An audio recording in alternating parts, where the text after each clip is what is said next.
الحمد لله رب العالمين والعاقبة للمتقين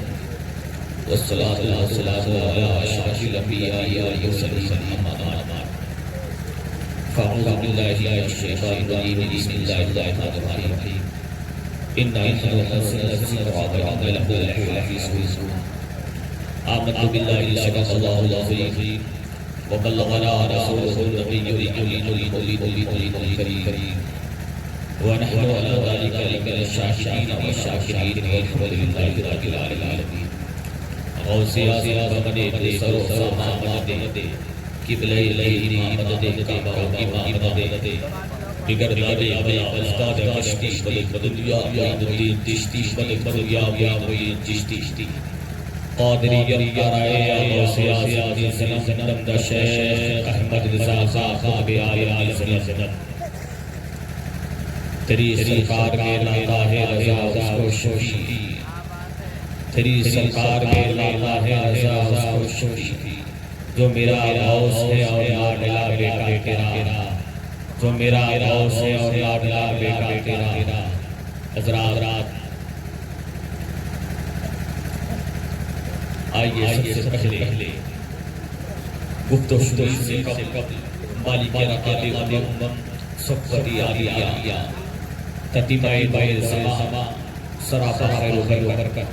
بآتائے الہ مالک جنت مصطفیٰ جانے رحمت شمع بزم عنایت کعبے کے بدرا طیبہ کے شدہا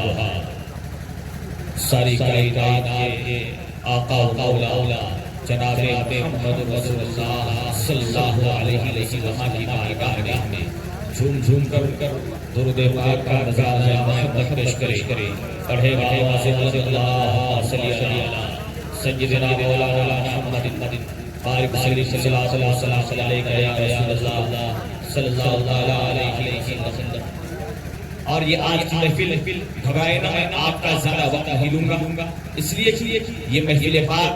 جس میں ہم لوگ شرکت کیے ہوئے ہیں یہ بہت بابرکت محفل ہے. اس محفل کی عظمت اور اس محفل کی وقار اور اس محفل کی آبرو کو ہم لوگ جا بجا لائے اور یاد رکھو مسلمانوں میں اپنی گفتگو کا آغاز کرنے جا رہا ہوں اس لیے کہ ممبر رسول پر یہ علماء کرام موجود ہیں. میرے بعد بہت ہی اچھا خطاب خطیب اہل سنت حضرت علامہ مفتی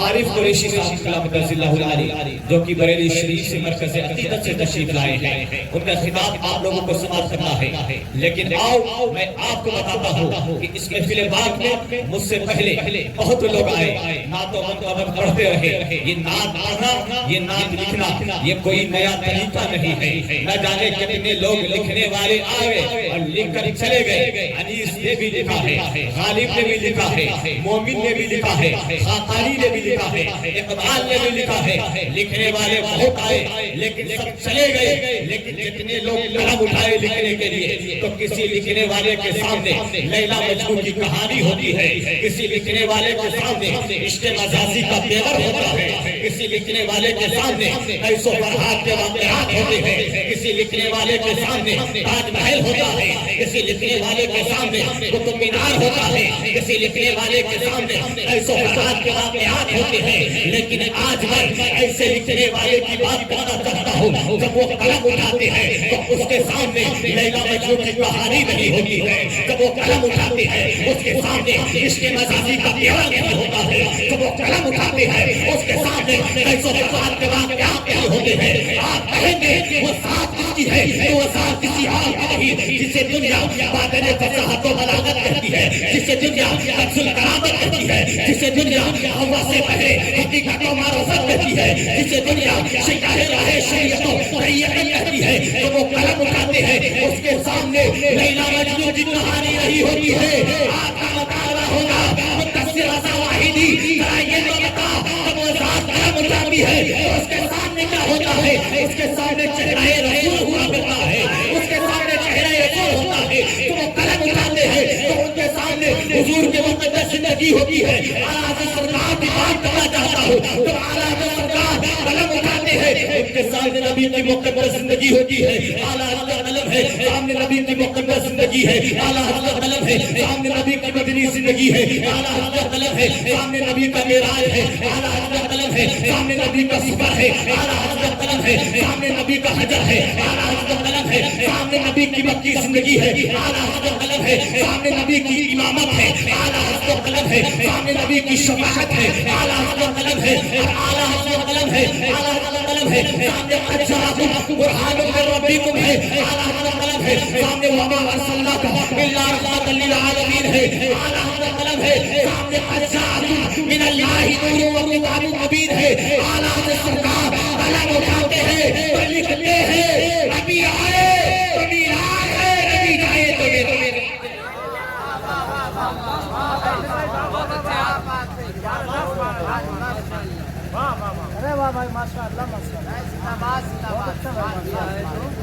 نبی آئے تو میراج، نبی جائے تو میراج۔ ہمارا میلاد والے ہیں، میلاد والے ہیں نا، میلاد والے ہیں، کوئی غم تو نہیں ہے، کم ہے کوئی غم تو نہیں ہے؟ اگر نہیں تو دونوں ہاتھوں کو اٹھا کے ہیں یا رسول اللہ، یا حبیب اللہ، یا نبی اللہ، اس لیے کہ جو کم ہوتا ہے وہی اہم ہوتا ہے، وہی صاحب کم ہوتا ہے، اسی پہ غوث و خواجہ رضا کا کرم ہوتا ہے، جس پہ غوث و خواجہ رضا کا کرم ہو جائے اس کی دنیا بھی اگر جاتی ہے، یہ آخر بھی سمجھ جاتی ہے۔ اور جہاں ہم کم رہے ہیں وہی کامیاب ہوئے ہیں۔ اپنے اسلاف کی تاریخ کو دہرائے،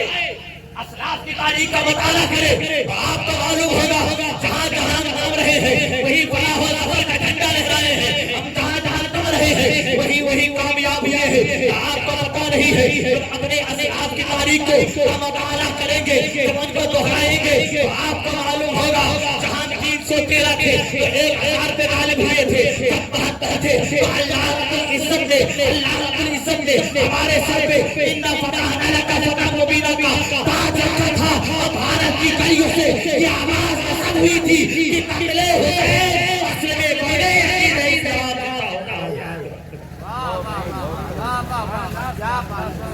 اسلام زندہ ہوتا ہے کربلا کے بعد۔ ہم جہاں کم رہے ہیں وہی کامیاب ہوئے ہیں، گھبرائے نہ، اس لیے کہ میں نے قرآن پاک کی آیت کریمہ تلاوت کی۔ میں زیادہ وقت نہیں لوں گا آپ کا، بس دستار کا پرکیف منظر آپ اپنے نواتے کی نگاہوں سے دیکھنے والے ہیں۔ جہاں تک مسلمانوں، اللہ نے قرآن پاک میں ارشاد فرمایا اِنَّا نَحْنُ نَزَّلْنَا الذِّکْرَ وَإِنَّا لَهُ لَحَافِظُونَ۔ اللہ فرماتا ہے میں نے نازل فرمایا اور میں ہی اس کی حفاظت فرماؤں گا۔ یہ کس کے بارے میں؟ وہ قرآن عظیم کے بارے میں اللہ ارشاد فرما رہا ہے۔ آج کے پورے اس پرفتن دور میں جو ماحول چل رہا ہے،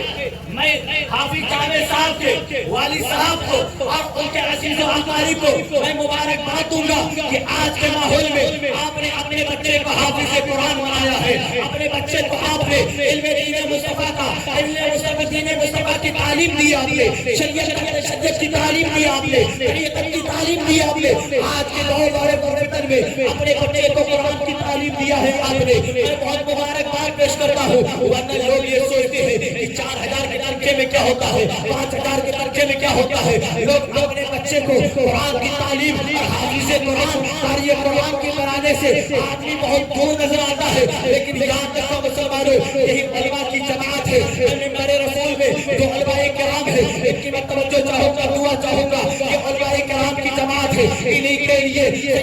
کے لیے حضرت فاطمہ الزہرا رضی اللہ تعالی عنہا نے عشاء کی نماز پڑھ کے دعائیں کی تھی مولا کی بارگاہ میں، اے مولا یہ میرے ابا جان کے یہ غریب علماء ہے، یہ غریب علماء ہے، یہ جہاں رہے اس کے رزق کو پھیلا دے، یہ مشرق میں رہے وہاں اس کے رزق ملتا رہے، یہ مغرب میں رہے وہاں بھی رزق ملتا رہے،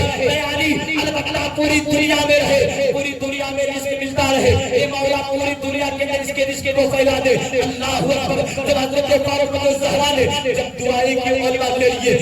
یہ کھڑا ہو گیا, کھڑا ہونے کے بعد عرض کرنے لگا, اے فاطمہ بنت محمد ذرا یہ بتا, جو کلمہ حافظ سے قرآن پڑھتا ہے وہ کلمہ میں بھی پڑھا ہوں, لیکن وہ کلمہ میں بھی پڑھتا ہوں, لیکن تم نے علماء کے لیے دعا کیوں کی ہے, حافظ قرآن کے لیے دعا کیوں کی ہے, میرے لیے دعا کیوں نہیں کی ہے. اللہ اکبر. اتنے میں ڈاکٹر کھڑا ہو گیا, وہ بھی کہنے لگا, اے فاطمہ بنت محمد ذرا یہ تو بتا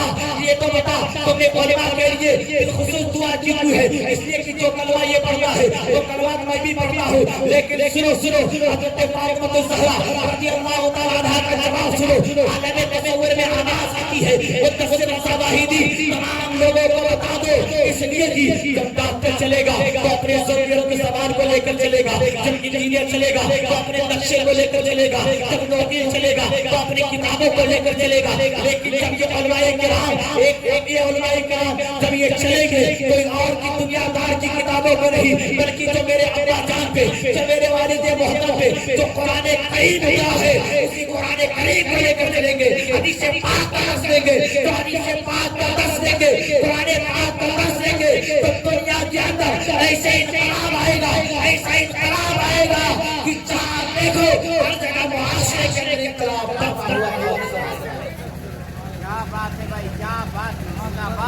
غریب علماء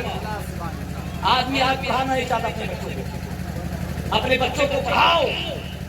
اپنے بچوں کو تعلیم دو, اپنے بچوں کو مدرسے میں بھیجو, اپنے بچے کو حافظ قرآن بناؤ. اگر حافظ قرآن نہ بنائے تو یاد رکھو وہ دن دور نہیں ہے کہ جب تمہارے قبر پہ کھڑے ہو کر کنارے کوئی فاتحہ پڑھنے والا نہیں ملے گا, کوئی فاتحہ پڑھنے والا نہیں ملے گا. آج کا دور وہ دور ہے کہ لوگ اپنے بچوں کو پڑھانا نہیں چاہتے ہیں, اپنے بچوں کو قرآن کا درس, شریعت کا درس دینا نہیں چاہتے ہیں, اور آخرکار معاملہ یہ ہوتا ہے اگر انتقال ہو گیا سماج کے اندر تو ہم مدرسوں کے چکر کاٹتے ہیں. اب کہتے ہیں عالم صاحب 12 دے دیجیے, عالم صاحب 12 دے دیجیے. یاد رکھو مسلمانوں, یاد رکھو مصطفیٰ کریم نے فرمایا تھا, حدیث پاک کے اندر آیا ہے کہ ماں باپ کے حق میں اولاد کی دعا جتنی مفید ہے اتنا کسی عالم صاحب کی دعا مفید ہے. اس لیے کہ اگر عالم صاحب دعا مانگیں گے, رب کی بارگاہ میں دعا مانگیں گے, اللہ رب العزت کی بارگاہ میں التجا کریں گے, لیکن وہ روئیں گے نہیں, وہ گر گرائیں گے نہیں. لیکن جب ایک باپ کا بیٹا, سچا بیٹا اگر قرآن پاک کا درس دیا ہوگا, حافظ قرآن بنایا ہوگا, تو تمہارے قبر کے کنارے کھڑے ہو گا, سورہ یاسین اور سورہ مریم کی تلاوت کرے گا, اور ساتھ ساتھ آنسو کا قطرہ نکلے گا زمین پہ گرنے سے پہلے اس کے والدین کی مغفرت فرما دے گا. اور جو اللہ نے جو دل بیٹے کے سینے میں دعا کے لیے رکھا ہے, وہ دل کسی مٹی کے سینے میں نہیں ہے, وہ دل کسی ایمان کے سینے میں نہیں ہے. جس طرح بیٹا اپنے باپ کے لیے رو کر دعا کرے گا, کوئی مٹی دعا نہیں کر سکتا, کوئی عالم دین دعا. اس لیے اپنے بچوں کو پڑھاؤ اور اپنے بچوں کو تعلیم سے اور اسلام سے قریب کر دو, اور اپنے بچوں کو مدرسے کے جانب بھیجو, اور اپنے بچوں کو سختی کے ساتھ علم دین سکھاؤ. جب علم دین سکھاؤ گے تو یہ یاد رکھو, یہ بچہ جب شریعت کا علم اور قرآن کا علم اس کے سینے میں ہوگا تو تمہارا بچہ کبھی آج سماج کے اندر کیا ہوتا ہے, ذرا سی بات ہوتی ہے, بیٹا کھڑا ہو جاتا ہے, باپ کے تماچے پہ, باپ کے چہرے پہ تماچا مارتا ہے, ماں کو گھسیٹ کے گھر سے باہر نکال دیتا ہے. لیکن یاد رکھو مسلمانوں, اگر تم نے قرآن و حدیث کا درس دے دیا تو تمہاری عظمت کو بھی سمجھے گا, تمہاری وقار. تو قرآن پاک کے درس دو, اپنے بچوں کو حافظ قرآن کا یہ قرآن بناؤ, اور اپنے بچوں کو عالم دین بناؤ. اللہ رب العزت ہم سب کو ان چند جملوں پہ جو ہم نے بیان کیا, اللہ رب العزت ان پہ ہم سب کو عمل کرنے کی توفیق عطا فرمائے, اور اللہ رب العزت ہم سب کو اس پہ عمل کرنے کی اور سختی سے عمل کرنے کی توفیق عطا فرمائے. رب قدیر کی بارگاہ میں دعا ہے کہ بولنے میں کسی میں غلطی ہوئی ہو اپنے حبیب کو سب کو معاف فرمائے. استغفر اللہ ربی من کل ذنب لا الہ الا اللہ.